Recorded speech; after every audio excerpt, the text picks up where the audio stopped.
Hi friends, welcome to another video again. My name is Subham and you are watching Subham Warrior YouTube channel. So today I am going to discuss about a topic which is very important for us and when we are going for interview as a safety officer. So most of the HR managers, recruiters are frequently asked this question that what is hierarchy of control. So आज हम इस topic पे अच्छे से discuss करने वाले हैं कि hierarchy of control होता क्या है. So मोस्टली इसके 5 स्टेप्स होते हैं जैसा elimination, substitution, engineering control, administrative control और पीपी. ये क्या होता है? ये एक सेफ्टी मेथड होता है जिसमें हम मोस्ट इफेक्टिव से लेके लिस्ट इफेक्टिव सारे स्टेप्स को अप्लाई करके रिस्क के लेवल को डिक्रीज करने की कोशिश करते हैं. तो आज हम इस पे अच्छे से डिस्कस करने वाले हैं. तो let's take example for better understanding. यहाँ पे हम एक वर्क एट हाइट की एक्टिविटीज को लेंगे और इसके माध्यम से हम इसके सारे स्टेप्स को अच्छे से समझेंगे. तो जो फर्स्ट स्टेप है एलिमिनेशन में क्या होगा कि जैसे वर्क एट हाइट की एक्टिविटी परफॉर्म होने वाली है, वहां पे हम एक्टिविटी को ही एलिमिनेट कर देंगे, एक्टिविटी को ही वहां से हटा देंगे. जैसे जो एक्टिविटी हाइट पे परफॉर्म होने वाली है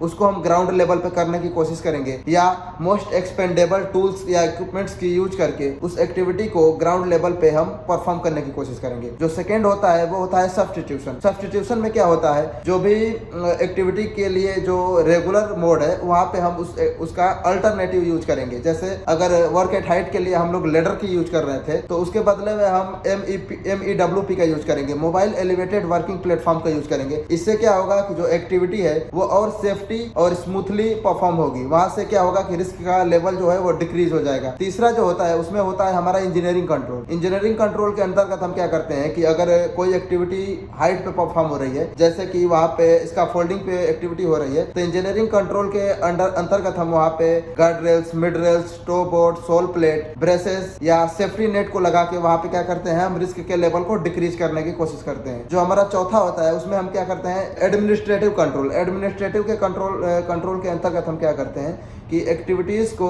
रूल्स और रेगुलेशन के माध्यम से उसके रिस्क के लेवल को डिक्रीज करने की कोशिश करते हैं. जैसे कि उसके अंतर्गत ये हो गया कि जैसे कोई वर्कर्स वर्क एट हाइट की एक्टिविटी परफॉर्म करने जा रहे हैं तो वर्कर्स को हम proper on job training provide करेंगे, वर्क एट हाइट से रिलेटेड उनको प्रॉपर गाइडेंस प्रोवाइड करेंगे, PTW इम्प्लीमेंटेशन करेंगे, वहां पे हम लोग JSA को प्रिपेयर करेंगे और जो भी वर्क एट हाइट की जो डॉक्यूमेंटेशन या जो एडमिनिस्ट्रेटिव प्रोसेस है उसको हम अच्छे से प्रोसेसेस को फॉलो करके रिस्क के लेवल को डिक्रीज करने की कोशिश करेंगे. जैसे अगर कोई वर्कर्स हाइट पे परफॉर्म करने जा रहे हैं एक्टिविटी को, उनको हम क्या करते हैं, proper on job training, work at height की जो भी सारे मेजर्स होते हैं, जो भी सारे सेफ्टी पॉइंट्स होते हैं वो हम वर्कर्स को एड्रेस करते हैं, उनको प्रॉपर बताते हैं. जिससे क्या होता है कि जो वर्क होता है वो प्रॉपर स्मूथली सेफली परफॉर्म होता है. जो हमारा पांचवा स्टेप है वो है पीपीस. क्या है कि पीपीस को हम लास्ट लाइन ऑफ डिफेंस बोलते हैं. पीपीस जो हमारा होता है वो डिफेंस की अंतिम स्टेप्स को मानते हैं हम लोग. जैसे कोई वर्कर्स अगर हाइट पे